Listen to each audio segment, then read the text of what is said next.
quid sur le secteur immobilier en République démocratique du Congo, le risque, le bénéfice, mais également ce que ce secteur apporte à l'économie nationale. C'est aujourd'hui avec nous dans ces numéros pour votre magazine Les Diagnostics. Mesdames et messieurs, bienvenue à tous. Pour ce faire, je les présente toujours avec Edouard Biwaka qui gère son saluant. Edouard, bonjour, bienvenue. Merci beaucoup. Tu vas bien? Merci. Pour débattre sur ces secteurs, nous avons choisi une personnalité un peu grandiose à la personne de Madame Suzanne Faïta Abedi qui est CEO de Phasus Imo que nous recevons. Madame, soyez la bienvenue ici chez nous à Ecofin. Bonjour et bienvenue.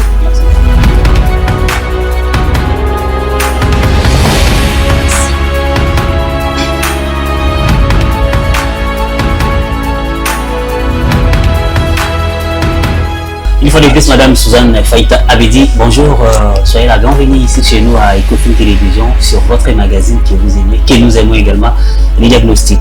Merci beaucoup. Avec vous, on va parler du secteur immobilier parce que vous évoluez dans ces domaines depuis Beul-Lurette. Ici en RDC, oui. On va essayer de faire les contours sur les défis, les contraintes, mais également ce que ces domaines apportent dans la population, mais aussi à l'économie nationale. Déjà, d'entre DG, vous évoluez dans ce secteur depuis Beul-Lurette. Comment est-ce que vous définissez ce secteur ici en RDC? Alors, merci beaucoup pour l'invitation. Ça fait déjà 3 ans que nous sommes dans ce secteur de l'immobilier. Je peux dire que l'immobilier, c'est un secteur vraiment très rentable, en pleine expansion en RDC. C'est vrai que nous rencontrons des défis, nous avons beaucoup de challenges, mais je dirais que c'est un très bon secteur ici en RDC. En fait, c'était quoi la motivation pour apprendre, en fait, prendre ces chemins? Il y a beaucoup de secteurs à investir ici en RDC.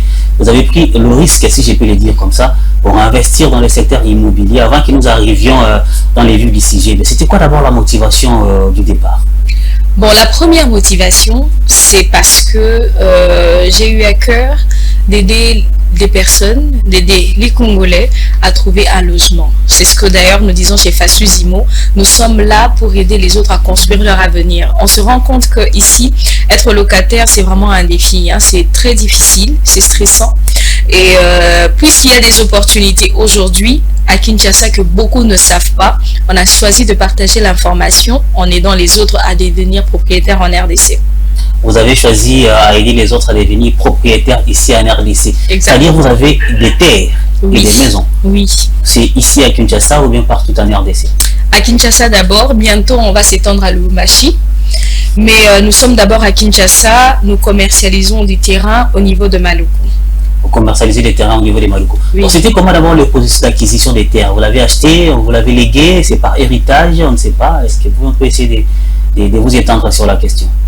Bon, les terrains que nous vendons, ce sont des terrains que nous avons acquis, que nous avons achetés auprès des coutumiers. Nous avons fait nos titres, donc ce sont des concessions privées que nous vendons. Et nous les avons acquis, nous avons fait tout ce qu'il fallait faire, nous avons eu les titres fonciers qu'on devait avoir.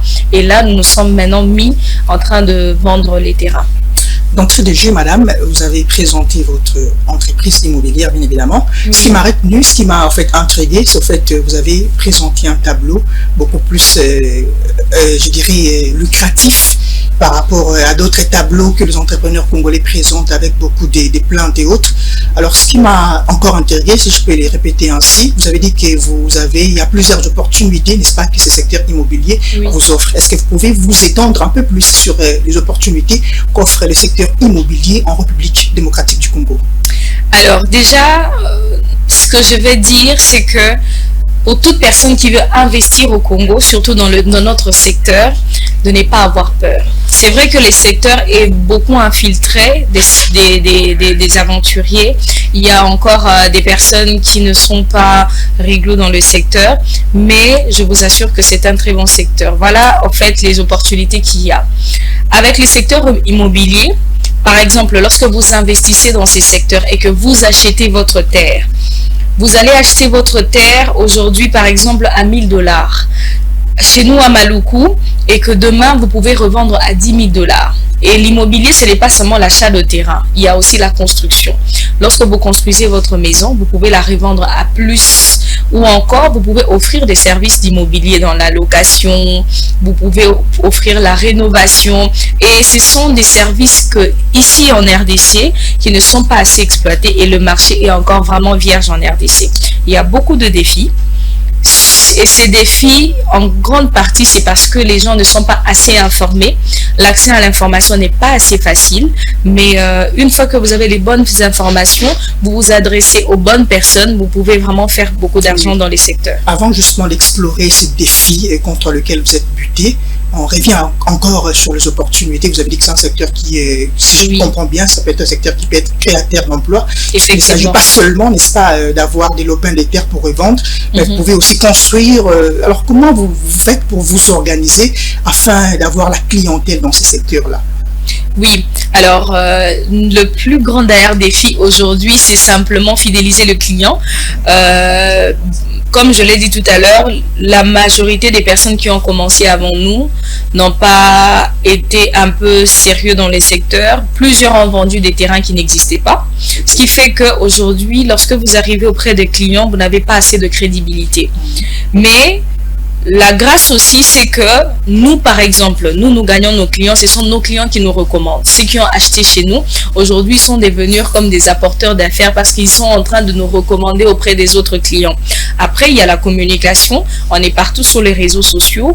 On fait la communication, on voit des personnes, on contacte aussi des personnes de one-to-one. Et c'est comme ça on arrive à gagner des clients. Vous avez dit tantôt, vous avez des terrains, beaucoup plus ici à Kinshasa, à Maluku. En fait, c'est un peu une zone en conflit. Je ne sais pas comment vous faites pour gérer cela. Vous vendez des parcelles dans des zones où il y a des tumultes, où peut-être la population va craindre à aller y habiter. Et comment vous faites pour un peu essayer d'amadouer cette situation? Bon, déjà, je précise que là où il y a nos terrains, il n'y a pas de conflit. C'est vrai que Maluku, c'est vaste, comme toutes les communes de Kinshasa d'ailleurs. Par exemple, si on nous disait Ngaliema, c'est une grande commune, on peut trouver UPN, on peut trouver pompage, on peut trouver beaucoup de choses. Et là où nos terrains sont situés, il n'y a pas de conflit. Mais n'empêche, ça c'est vraiment ce que nous disons à tout le monde. Le risque est toujours sur n'importe quel business. Tous les business que vous faites, il y a toujours des risques. Mais nous, à notre niveau, on fait tout pour sécuriser les terrains de nos clients. Nos terrains sont vendus sur une concession, ce qui fait en sorte que lorsque vous achetez, votre terrain est sécurisé parce qu'il y a de la sécurité. Nous avons des gardes que nous plaçons dans nos concessions.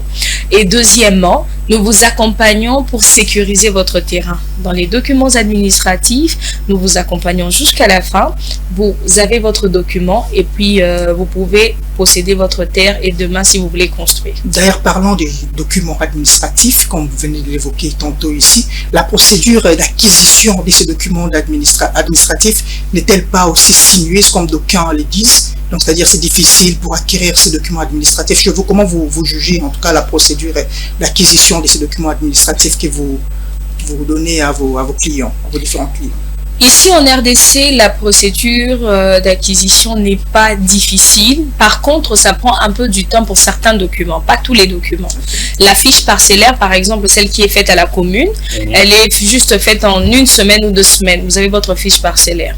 Alors, si vous voulez avoir, par exemple, votre numéro d'identification, c'est qu'on appelle communément le numéro cadastral, ça vous prend pratiquement 1 mois. Après ça, si vous voulez avoir votre contrat de location, c'est pas le contrat de location entre bailleurs, non, mais c'est le contrat de location qu'on a pour le terrain en attendant d'avoir les derniers titres fonciers.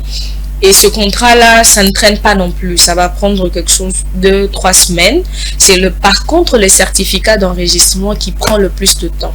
Moi, je suis en train d'attendre certains certificats. Ça fait 3 mois pour certains de mes clients. Mais lorsque vous allez soumettre la demande, elle est facile. Il suffit seulement de savoir où frapper, qui contacter, mais rassurez-vous, pour avoir tous vos documents, ce n'est pas difficile. Mais cela n'entrave pas la bonne dynamique donc, de vos activités que vous réalisez? Non, non, ça n'entrave pas, parce que déjà, lorsque quelqu'un a déjà sa fiche parcellaire, c'est ce qu'on appelle les documents qui permet à la personne d'être en voie de devenir propriétaire. Donc, il est en voie. Avec ces documents, en cas de vérification, on va comprendre que cette personne est en train de devenir propriétaire. Et lorsqu'il a son contrat de location, ces contrats-là est valide pendant 3 ans.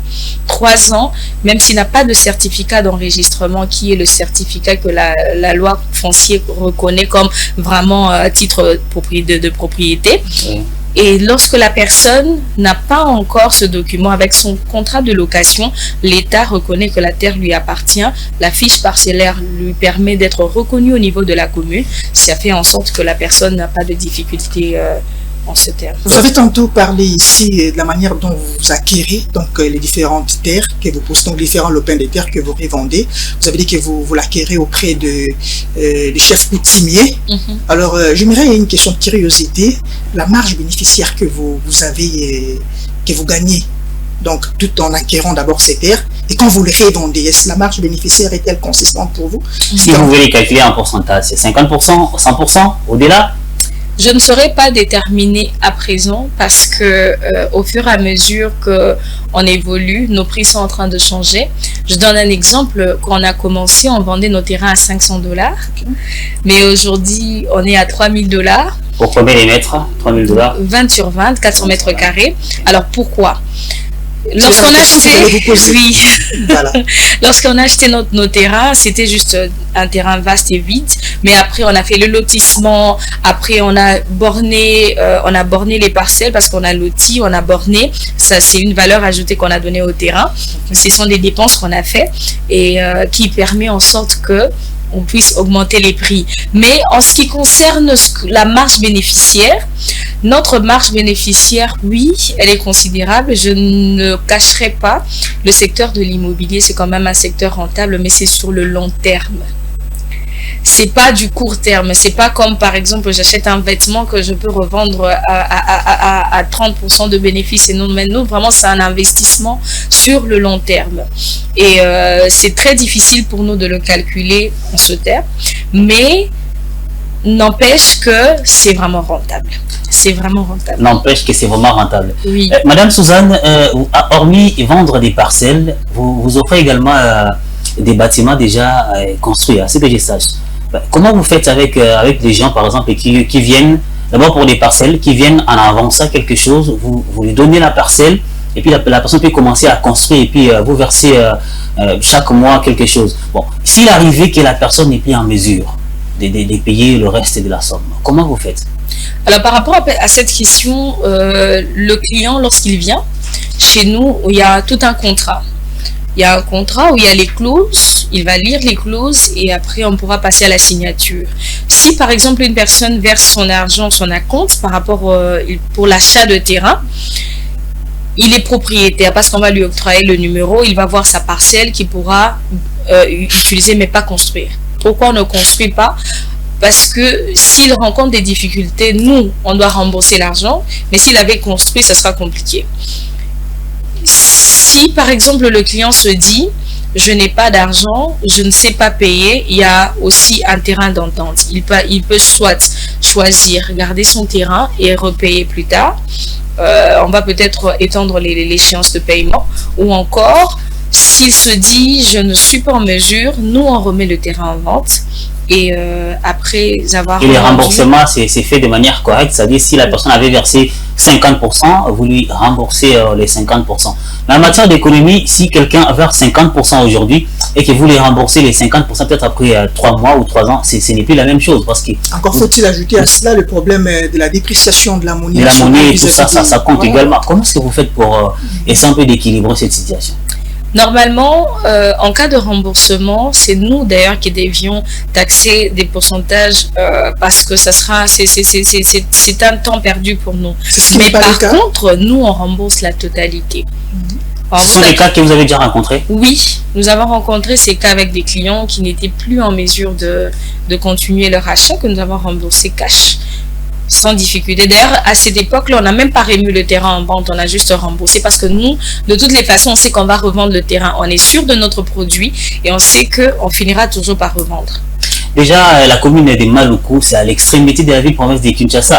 Pourquoi avoir fait les choix de Maluku, là où peut-être tout le monde se dirait que c'est loin, les embouteillages de Tchangou, pour arriver jusqu'ici, en ville, là où la centralisation des petites entreprises en fait efficiente. Mais pourquoi vous avez choisi Maluku au lieu peut-être de choisir ici en plein capital?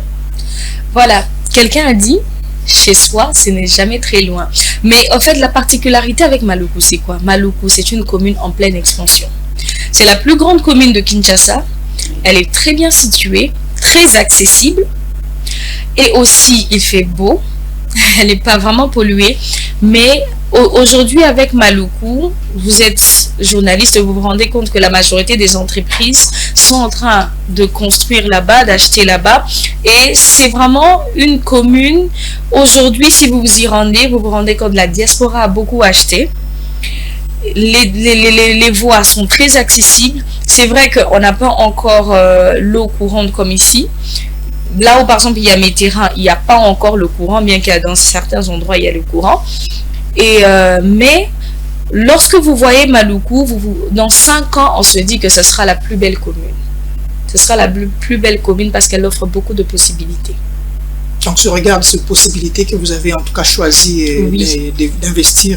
D'investir là-bas. Alors, j'aimerais bien revenir sur cette question, puisque vous avez ici évoqué la problématique d'achat de l'open terre. Vous avez dit qu'à l'époque, vous le vendiez à $500 et actuellement, on est à $3000 en raison de ce que vous venez d'évoquer ici, évidemment comme raison, voulais-je dire. Alors, je voulais bien savoir, la dépréciation de la monnaie nationale, puisque nous l'avons évoqué ici, la dépréciation de la monnaie nationale n'a-t-elle pas un impact direct sur le rendement de votre business? Avant même de répondre à cette question, j'aimerais bien encore poser une question de curiosité pour savoir évidemment en quelle monnaie vous faites vos transactions. Je suppose que c'est en dollars américains. Bien évidemment, la majorité de nos ventes sont en dollars parce que si on le met en francs congolais, avec les changements de taux tout le temps, on va commencer à changer les prix tout le temps. Mais la dépréciation de la monnaie nationale n'influe pas sur notre business. Bien au contraire. L'investissement immobilier, c'est l'investissement le plus sûr et le plus mieux sécurisé. Pourquoi je le dis ainsi? Parce que, en fait, en lingala, on dit mabele silaka valeur T. Donc, en fait, lorsque vous achetez votre terrain aujourd'hui, plus le coin prend de la valeur, plus, par exemple, le coin est en train de devenir habitable, plus votre terrain est en train d'augmenter en termes de valeur. Nous sommes sur une concession qui est déjà lotie, où plusieurs personnes sont déjà en train de construire. Ceux qui hier avaient acheté à $500, aujourd'hui, s'ils veulent revendre, ils ne revendront pas à $500. Et nous aussi, qui hier avions commencé à vendre à $500, si aujourd'hui nous voulons revendre, nous revendons à plus. Parce que c'est vraiment le meilleur investissement. En termes d'économie, je pense que peu importe ce qui peut se passer, c'est vrai que le seul problème qu'on aura, c'est juste la demande. S'il n'y a pas de l'argent, peut-être on aura des problèmes par rapport à la demande, mais l'offre reste constante. L'offre vraiment reste constante. Déjà c'est un secteur qui est beaucoup plus rentable pour vous. Alors pour l'État congolais, qu'est-ce que l'État gagne dans tout ça? Parce qu'on dit que les sols et les sous-sols appartiennent à l'État. L'État qui est propriétaire de vos terrains, qu'est-ce qu'il gagne en retour? Normalement, il y a des impôts qui sont imposables. Il y a l'impôt foncier qui est imposable, bien que ici en RDC, c'est pas vraiment réglementé. Mais l'État gagne parce que nous, par exemple, on a des frais qu'on paye. Lorsqu'on part faire tous les documents, c'est l'argent qu'on paye à l'État. Pour pouvoir le droit du sol, on le paye à l'État. Et je pense que l'État, d'une manière ou d'une autre, il se retrouve selon lui. Vous avez dit tantôt, vos terrains sont là où actuellement il n'y a pas encore de courant électrique et autre chose comme ça. Est-ce que vous avez essayé de parler avec les autorités urbaines pour savoir dans quel délai les courants sera dans ces coins-là? Bon, normalement, par exemple, pour le courant, ça ne sera pas difficile pour nous parce qu'on est à 10 minutes de la chaussée. Et là où on est, pour avoir le courant, il suffira juste de faire une demande et d'avoir... Vous n'avez pas encore fait? Oui, on n'a pas encore fait parce qu'on n'a pas encore assez de maisons construites et où les gens sont encore en train d'habiter, c'est encore des chantiers. Okay. Et lorsqu'on aura peut-être des maisons finies où les gens pourront habiter et on va pouvoir... faire cette demande. Par contre, la régie des eaux, ça va peut-être prendre du temps parce que ça ne dépend pas de nous. Dans le secteur, la régie des eaux ne s'est pas encore installée, elle n'a pas encore initié. Il y a beaucoup de rivières à Maluku. Il y a beaucoup de rivières, mais la régie des eaux n'a rien prévu. Mais nous, par contre, on a prévu des forages dans notre cité. On a prévu des forages, on a aussi prévu des panneaux solaires, justement pour pallier à tout ça. Qui sont déjà fonctionnels ou qui ne sont pas encore fonctionnels? Parce que vous avez dit que vous avez prévu. Les forages, oui, mais pas les panneaux. Les panneaux, on va les mettre lorsque les maisons seront finies. Ouais, lorsque les maisons seront finies. En fait, vous n'êtes pas la seule entreprise, je dirais, à investir dans ces domaines. Oui. Il y a de la concurrence, ce qui est peut-être loyal ou déloyal. Comment est-ce que vous jugez un peu la concurrence avec d'autres entrepreneurs qui investissent dans ces domaines? Bon, ce qui est sûr, c'est que par exemple, par rapport à nous, il y a certains de nos concurrents avec qui on est en bon terme, si je dois le dire comme ça. Une concurrence loyale alors? Oui. Et je pense que le secteur, il est tellement vierge que tout le monde se retrouve. Il n'y a personne qui te met le bâton dans les roues parce que le secteur est vraiment très vierge. Maluku, c'est une grande commune. Les terrains sont disponibles. Même pour tout le monde qui veut vraiment se lancer dans ces secteurs, il ne trouvera pas de difficultés.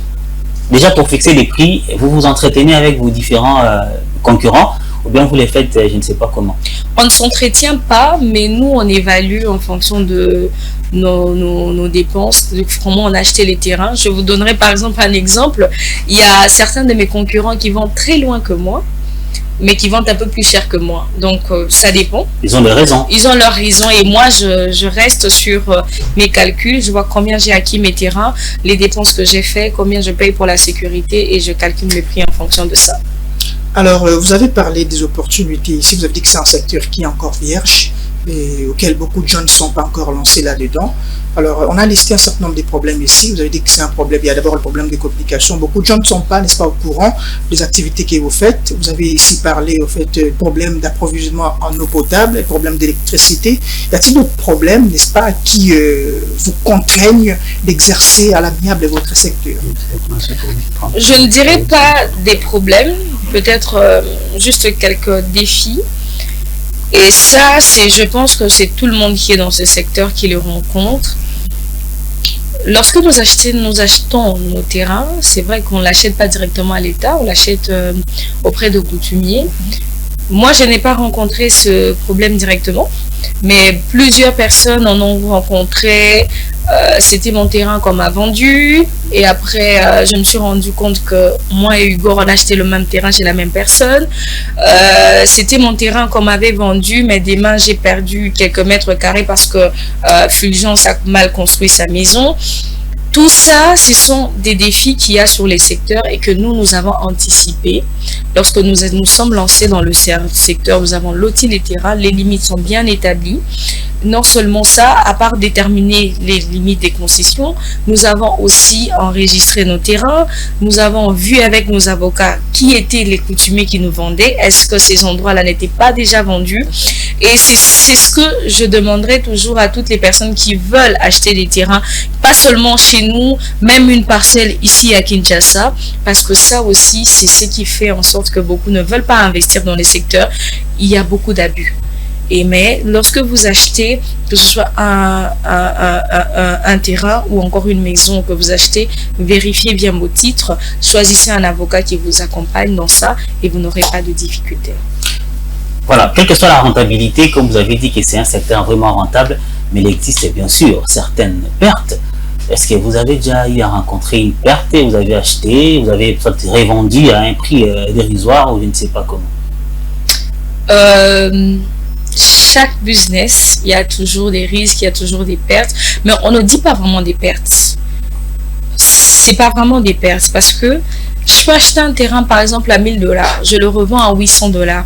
Par exemple, quelque part, quelqu'un dirait que j'ai fait une perte, mais peut-être les 800 $ m'ont permis de d'investir dans autre chose qui demain me rapporte un peu plus. Dans l'immobilier, comme je l'ai dit, le secteur, c'est le secteur le plus stable. Tout dépend de comment vous gérez votre business. Moi, personnellement, j'ai beaucoup rentabilisé que perdu. J'ai vraiment beaucoup rentabilisé. Au début, c'était difficile pour moi de rentabiliser simplement parce que je ne communiquais très mal. Je n'avais pas assez d'informations, mais je me suis formée dans les secteurs et aujourd'hui, je maîtrise un peu comment ça se passe. Donc, Voilà. du secteur. C'est très intéressant. Bon, s'il était à demander peut-être à l'État par rapport à vos cités, qu'est-ce que vous allez demander à l'État? Aujourd'hui, ce que nous avons le plus besoin par rapport à nos cités, ce serait peut-être qu'on nous facilite avec l'électricité, qu'on nous facilite avec de l'eau, parce que ça aussi c'est une valeur ajoutée. Ce qui fait encore ça, c'est une plus-value qui va nous aider encore à vendre plus. Et aussi, avec certains amis, on se dit toujours par rapport à l'immobilier, il faut peut-être qu'on essaie un peu de créer un peu de commissaires par rapport à ça, réglementer un peu ce secteur. Il y a beaucoup de désordres. L'État doit nous donner la facilité lorsque nous venons auprès d'eux pour avoir les documents, par exemple, de nos clients, qu'on nous facilite l'accès. Parce que c'est un peu difficile. Vous devez courir par-ci, vous devez voir ceci, vous devez appeler pour avoir certains documents. Et le désordre se trouve au niveau de l'acquisition des documents administratifs. L'acquisition des documents, le temps surtout que ça prend, c'est vraiment très long. Oui. Donc c'est la plus grande difficulté. La plus grande difficulté, voilà. Alors, on parle également des problèmes des infrastructures routières. Oui. Ne faites-vous pas donc face à ces problèmes-là dans votre secteur immobilier? Non, malheureusement. Vous n'avez pas évoqué cela. Parce que nous, on est très bien situés. La route, elle est asphaltée, elle est très, très accessible. On n'a pas vraiment de difficultés avec ça. Parlant de la cité Phasus, bon, vous construisez selon les normes, je ne sais pas lesquelles. Est-ce que vous avez contacté les urbanistes, les architectes pour savoir comment construire afin que demain, dans votre cité, nous ne connaissions pas les problèmes que nous connaissions actuellement ici dans les différentes communes, et sans pour autant en citer quelques-unes. Nous avons les problèmes d'embouteillage, nous avons les problèmes des eaux marécageuses, nous avons les problèmes avec les érosions, tout ça. Vous avez pensé à ça dans l'avenir? Oui, c'est ce que j'ai dit. J'ai dit que nous, on avait anticipé toutes ces difficultés. On a contacté les géomètres, on a travaillé avec l'urbanisation qui est venue avant qu'on fasse les lotissements. Toutes les études ont été faites sur nos terres. Par rapport à l'accessibilité, c'est vraiment ça, c'est pas un souci parce que ça déjà l'État nous a facilité. On a fait toutes les études du sol, on a étudié le sol pour voir s'il n'y aura pas d'érosion demain, si lorsqu'on va construire, il n'y aura pas de soucis, des problèmes. On a tout étudié et nous travaillons avec des professionnels. Ce sont les géomètres qui ont loti le terrain. Les plans que nous donnons, ce sont des architectes. Nous avons toute une équipe qui veille à ce que lorsque les clients vont acheter et construire, qu'il n'y ait pas de soucis. Parce qu'après, nous, on ne veut pas avoir de retour négatif. On a besoin que nos clients soient satisfaits pour que demain, nous aussi, on puisse évoluer très bien dans notre secteur. Si c'est vous qui construisez dans votre terrain, certainement, vous allez respecter certaines normes. Alors, si une personne achetait un terrain et puis construisait, selon peut-être lui, comment est-ce que vous allez faire en sorte que la personne respecte? Vous avez des normes à lui dicter, ou bien je ne sais pas comment ça se passe. Il y a l'autorisation de bâtir que nous conseillons à nos clients d'avoir. Alors l'autorisation de bâtir, avant qu'on vous l'octroie, on fait certaines études. On étudie votre plan, on étudie votre terrain, on voit si ça sera faisable, le plan que vous voulez. Vous avez par rapport à votre dimension, si ça sera possible, il y a toutes ces études qui sont faites. Et là d'ailleurs, ce sont les agents de l'État que nous remercions qui le font pour nous. Voilà, il n'y a pas longtemps, ici à Gombe, il y a eu l'affaissement d'un immeuble vers, je crois bien, Sosimat.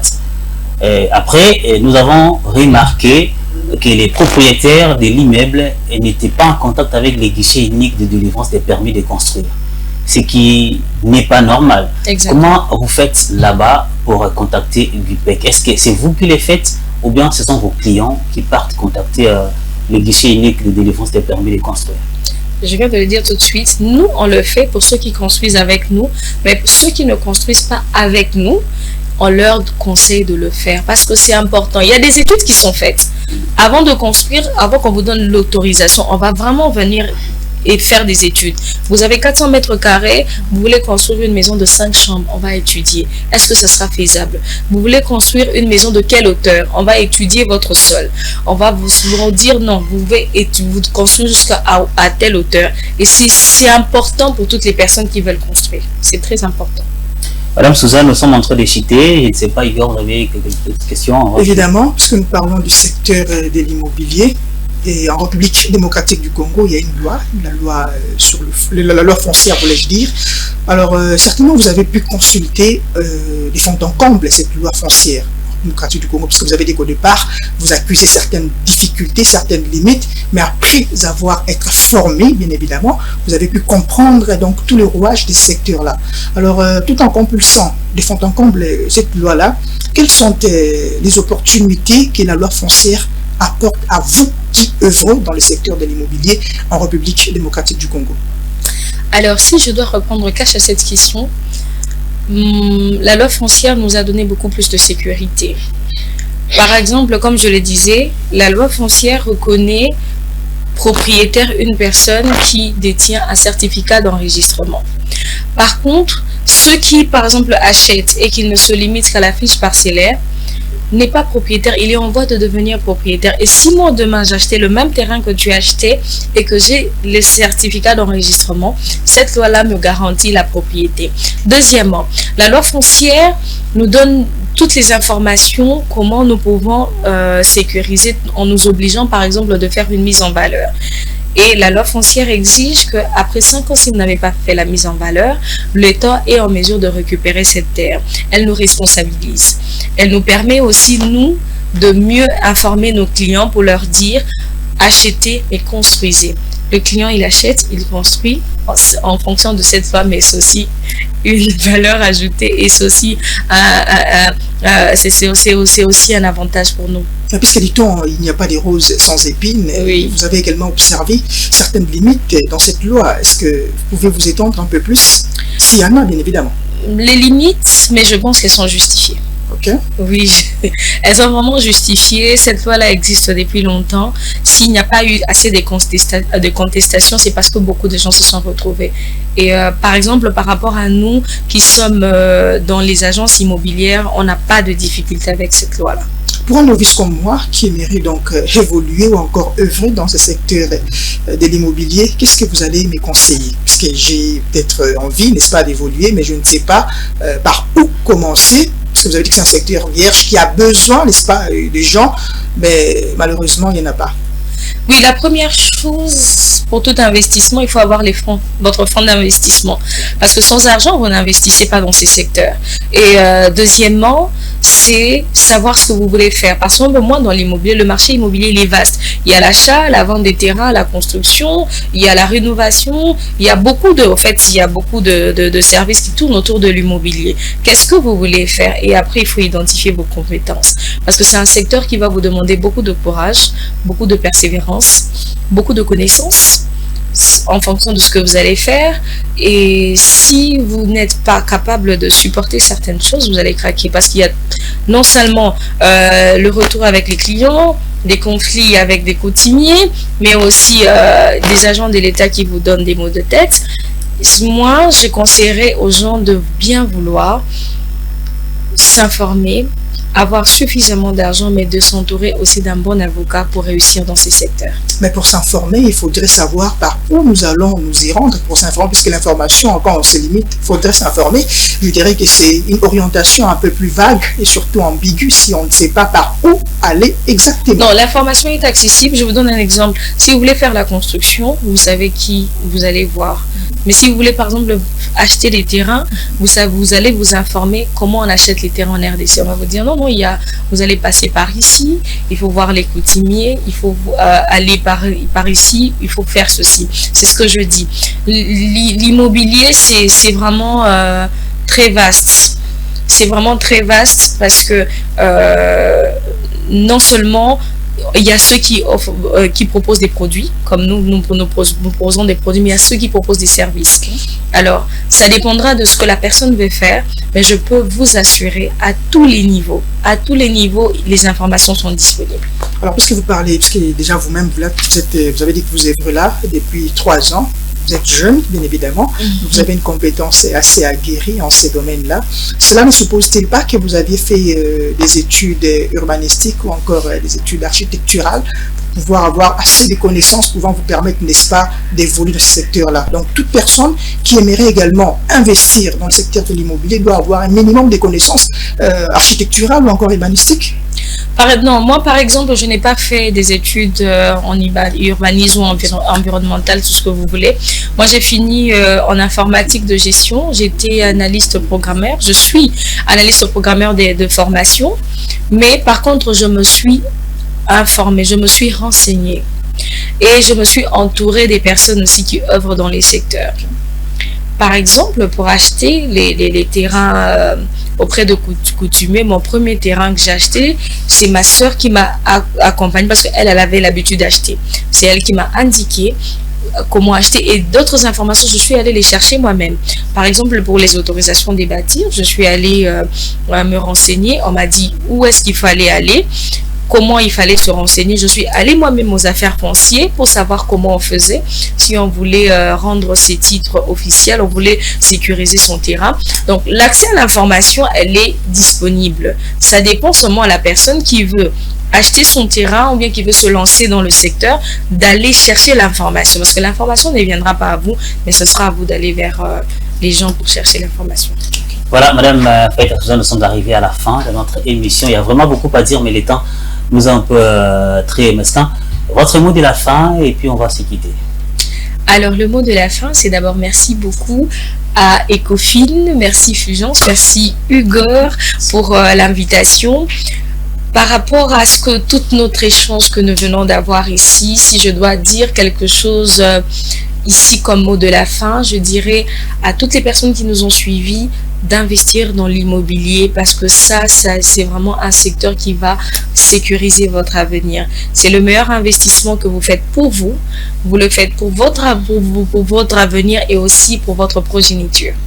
Madame Faïta, c'était un plaisir de vous avoir. Les rendez-vous est pris certainement prochainement pour les mêmes sujets, pour débattre encore sur les mêmes secteurs. Merci beaucoup. Voilà, c'est la fin de votre magazine Les Diagnostics. Merci à vous de nous avoir suivis. Le rendez-vous est pris et très prochainement avec un autre secteur pour un autre invité. D'ici là, portez-vous bien, restez avec nous sur Ecofin Télévision.